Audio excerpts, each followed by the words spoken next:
stand your ground.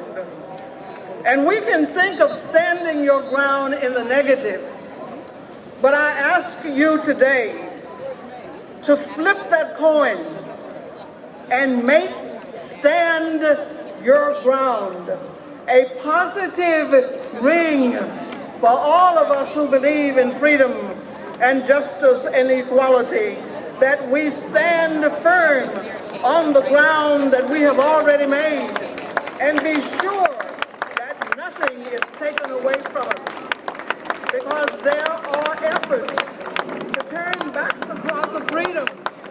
And I ask you today, will you allow that to happen? Take the words, stand your ground, in a positive sense. Stand your ground in terms of fighting for justice and equality.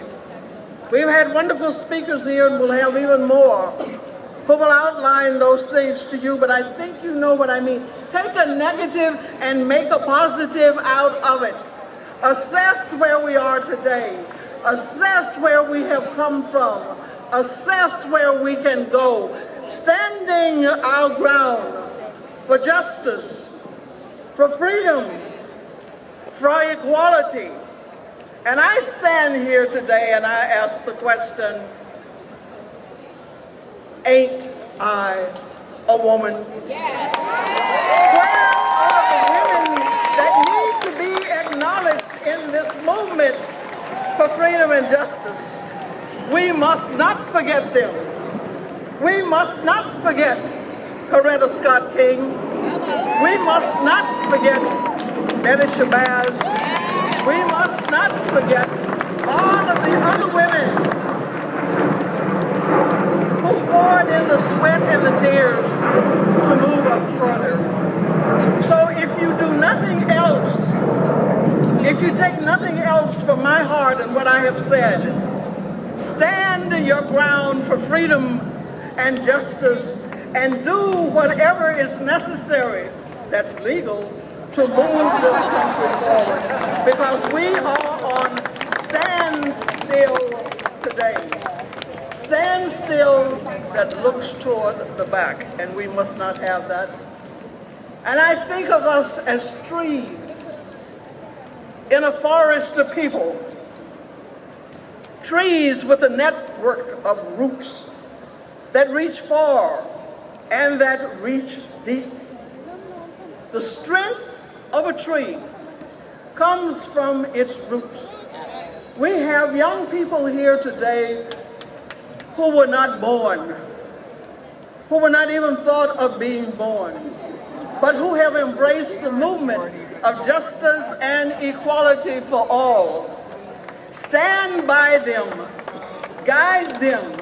For those of my generation, I say to you, sometimes it's necessary to step aside just a little bit, reach out a hand, and bring up these young leaders that we have.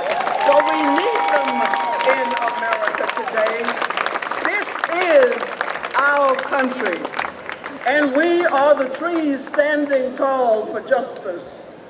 And we realize that the deeper we place our roots in this society, the less afraid we are to say to those who represent us, you do represent us, and we will hold you accountable for all of the things, because we are the trees and we have the roots through the strength and the power to turn things around. Never become so depressed that we think we can't make it. 50 years ago, Dr. King and so many others helped to show us the way and give us the strength to move forward. I stand here today thankful to be 80 years of age and see all of those changes that have taken place, and realize that there were people like Dr. King and so many others, and yes, Medgar Evers, who gave a life and lives for justice and equality. Let us not forget that history. Let us move forward. I'm going to move off the stage because I hear the music being played. But I thank you for your time. I thank you for attention. And I am thankful to be here with you